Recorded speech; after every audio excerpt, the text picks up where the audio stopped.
बच्चों, let read the question. The question is which one of the following statement is incorrect with regard to ortho and para dihydrogen. Okay, ortho और para dihydrogen के बारे में कौन सी property गलत है, आपको ऐसा बताना है. ओके, ऑर्थो पैरा डाईहाइड्रोजन क्या है, I आपको एक्सप्लेन करूंगा. Just let me just read the question. Option number one, they are nuclear spin isomer. Option number two, ortho isomer has zero nuclear spin whereas para isomer has one nuclear spin. Option number three, that para isomer is favored at low temperature. And option number D, that thermal conductivity of the, देखिए question थोड़ा missing है, मैं पूरा कर देता हूं इसको.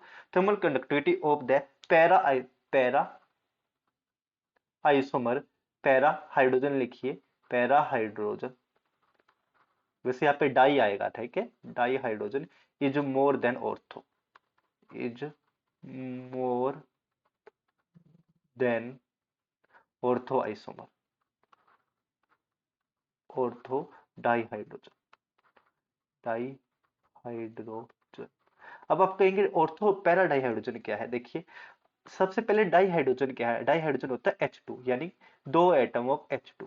यहाँ पर दो तरह के डाईहाइड्रोजन हो सकते हैं. डाईहाइड्रोजन में दो हाइड्रोजन H2, एक होगा ऑर्थो और एक होगा पैरा. अब आप कहेंगे ऑर्थो पैरा में क्या, ऑर्थो और पैरा कैसे. देखिए, और ये दोनों एक दूसरे के क्या होते हैं, nuclear spin isomer, nuclear spin isomer. कैसे, देखिए, आपका देखिए डाई हाइड्रोजन क्या होगा. डाई हाइड्रोजन में देखिए होंगे दो हाइड्रोजन के एटम, एक हाइड्रोजन का एटम ये और एक हाइड्रोजन का एटम ये होगा H2. आपको पता है दो हाइड्रोजन के एटम है तो दो न्यूक्लियस भी होंगे, राइट. ओके, दो न्यूक्लियस भी होंगे. तो देखिए, न्यूक्लियस जैसे आपको पता है, आप न्यूक्लियस अपनी एक्सिस के अलोंग स्पिन करता रहता है.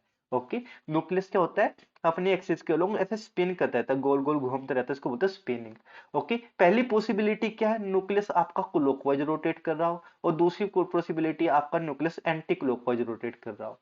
तो ऑर्थो में क्या होता है, देखिए ऑर्थो में क्या होगा, ऑर्थो में आपके दोनों के दोनों न्यूक्लियस सेम डायरेक्शन में रोटेट कर रहे होंगे, स्पिन कर रहे होंगे. ओके, सेम डायरेक्शन में. मान लीजिए दोनों के दोनों या तो क्लॉकवाइज हो गए, दोनों एंटी क्लॉकवाइज. मान लीजिए ये क्लॉकवाइज है पहला न्यूक्लियस, तो दूसरे वाला भी क्लॉकवाइज ही होगा. ओके, लेकिन पैरा में क्या होगा, पैरा में होगा अपोजिट. इसको आप कैसे याद रख सकते हो, इसको आप ऐसा याद रख सकते हो, पैरा पोजीशन क्या होती है, एक दूसरे के अपोजिट होते हैं, एंटी होती है, राइट. ये आपकी पैरा पोजीशन है. ओके, तो आपका पैरा में क्या होगा, मान लीजिए एक न्यूक्लियस कर रहा है स्पिन क्लॉकवाइज, तो दूसरा न्यूक्लियस कर रहा होगा स्पिन एंटी क्लॉकवाइज. ओके, तो यहाँ पर आपका ये आपका, और इसी यही रीजन है, इन दोनों को क्या बोलते हैं, हम स्पिन आइसोमर बोलते हैं. ओके, तो देखिए ऑर्थो में हो रही है सेम साइड में स्पिन, सेम डायरेक्शन में स्पिन, और यहाँ पर हो रही है अपोजिट डायरेक्शन में स्पिन. ओके, तो अब मैं बात करता हूँ यहाँ पर ओके, अगर मैं बात करता हूँ यहाँ पर न्यूक्लियर स्पिन की वैल्यू कितनी होगी. तो देखिए, हाइड्रोजन के न्यूक्लियस में एक ही चीज होती है. हाइड्रोजन अकेला ऐसा एटम है जिसके न्यूक्लियस में ओनली प्रोटॉन होता है, न्यूट्रॉन नहीं. इसका एटॉमिक नंबर होता है 1. ओके, एटॉमिक नंबर होता है 1, और इसके न्यूक्लियस में ओनली एंड ओनली 1 प्रोटॉन होता है. तो देखिए, यहाँ पर दो पॉसिबिलिटी होती है.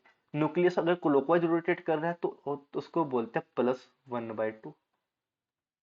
ओके, जस्ट लाइक इलेक्ट्रॉन, यहाँ पर आप जैसे इलेक्ट्रॉन पढ़ते हो ना, वैसे ही हाइड्रोजन के न्यूक्लियस में भी होता है. ओके, अगर क्लॉकवाइज को आप +½ मानते हो तो ये भी आपका +½ होगा. ओके, सिमिलरली यहाँ पर पैरा में क्या है, अगर क्लॉकवाइज को आपने +½ मानना है तो एंटी एंटी क्लॉकवाइज का आपका -½ होगा. टोटल स्पिन क्वांटम नंबर कितना देगा, देखिए टोटल आ जाएगा 1/2 + 1/2 +1/2 इज इक्वल टू 1. और यहाँ पे आप निकालोगे टोटल कितना है, 1/2, और यहाँ पर कितना है, माइनस का 1/2, 0. ओके, ओके, तो ये आपकी टोटल न्यूक्लियर स्पिन आ गई है. Total nuclear spin quantum number, total nuclear spin quantum number, ठीक है, 0 आ जाएगा. अब बाहर आते हैं कुछ और प्रॉपर्टी की. फॉर एग्जांपल मैं अगर बात करूं यहाँ पर स्टेबिलिटी की, ये अमाउंट की कौन ज्यादा पड़ा होगा. तो देखिए, अगर मैं स्टेबिलिटी की बात करता हूँ लो टेम्परेचर पर, लो टेम्परेचर पर, तो जो आपका पैरा वाला है, ओके, लो टेम्परेचर पे जो पैरा वाला है वो हाईली एग्जिस्ट करता है। लो टेम्परेचर पे पैरा बहुत ज्यादा होगा ऑर्थो से, बहुत बहुत बहुत ज्यादा होगा ऑर्थो से। ओके, लो टेम्परेचर में ऑलमोस्ट जैसे रूम टेम्परेचर 25 डिग्री सेल्सियस। लेकिन अगर आप बात करते हो हाई टेम्परेचर की, तो हाई टेम्परेचर पे उल्टा हो जाएगा। ओके, ऑर्थो ज्यादा होगा पैरा से। ओके, सो सेम आपका स्टेबिलिटी भी बोल सकते हो, ठीक है। ये आपका अमाउंट बोला है, अमाउंट देखिए जो ज्यादा स्टेबल होगा वो ज्यादा अमाउंट में एग्जिस्ट करेगा। ओके, दोनों सेम ही बात है।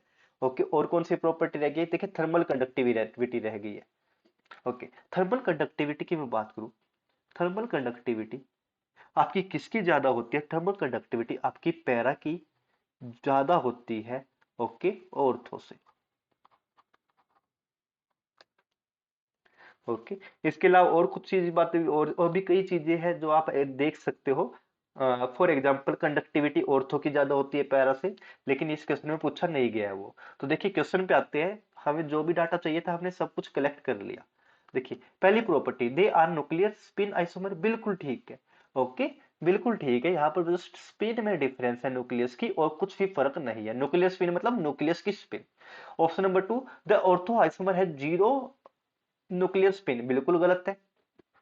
एंड पैरा हैज वन, उल्टा लिख रखा है इन्होंने। ओके, पैरा की जीरो है, ऑर्थो की वन है। Option number three, para isomer is favoured at low temperature, लेकिन हमें पता है यस नहीं, ठीक है। तो पैरा आइसोमर आप ओके, लो टेम्परेचर पे कौन है, para. Okay, thermal conductivity of para dihydrogen is more than ortho dihydrogen, बिल्कुल लास्ट स्टेटमेंट भी सही है। तो आपसे यहाँ पे पूछा गया है इनकरेक्ट स्टेटमेंट, तो इनकरेक्ट स्टेटमेंट है ऑप्शन नंबर बी, तो आपका यही राइट आंसर आ जाएगा। Clear, hope you understand well, happy learning and good bye.